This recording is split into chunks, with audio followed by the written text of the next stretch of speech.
in the first 4 months of the year that there has been for a number of the hotels the need to basically discount. I mean, one of the challenges the Caribbean is facing, of course, is that there is a fear out there of the Zika virus.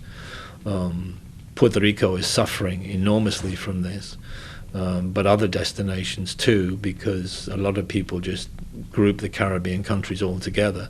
So that's been having an impact. We've found that some groups, some honeymoons, some wedding business, we've lost as a result of that. But what we're concerned about now is that because there's now a mindset about the situation in the Caribbean, that people are just not booking.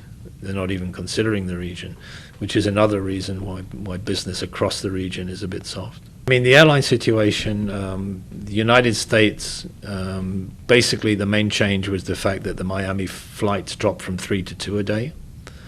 That was the primary reduction in seats, but that's compensated for by later this summer. Delta will be adding some larger planes, so we get some of those seats back.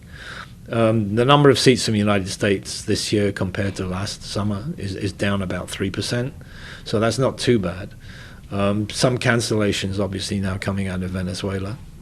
We're beginning to see some slowdown in that business. Europe, we're getting some additional seats. KLM's putting on larger equipment, and then we have the second charter out of the United Kingdom. So it's kind of swings and roundabouts. That it might be down a little in one area, but it's up in another. We're on the board of directors of the ATA. IATA has three representatives. Well, 3 representatives nominated by IATA. They don't necessarily speak for IATA, but they have been nominated by IATA. And so consequently, we meet on a monthly basis as a board of directors, but we have constant contact with the ATA, with the marketing department, with Ranella, constant dialogue, and with the minister too. I mean, we just had a major meeting last Friday after the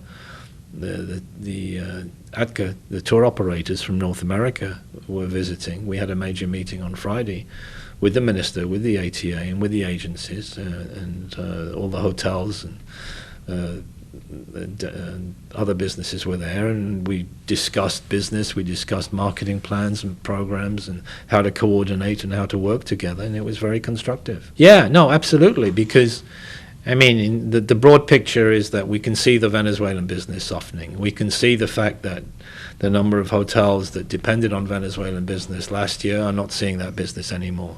We know that business has got to be replaced.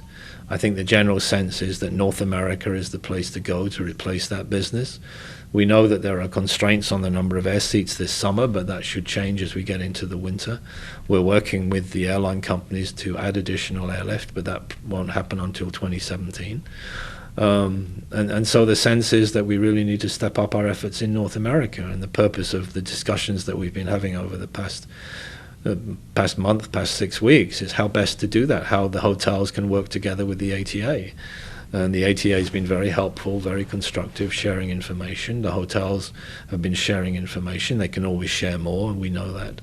But to that end, we're trying to work together to maximize the amount of business that we get out of the North American market.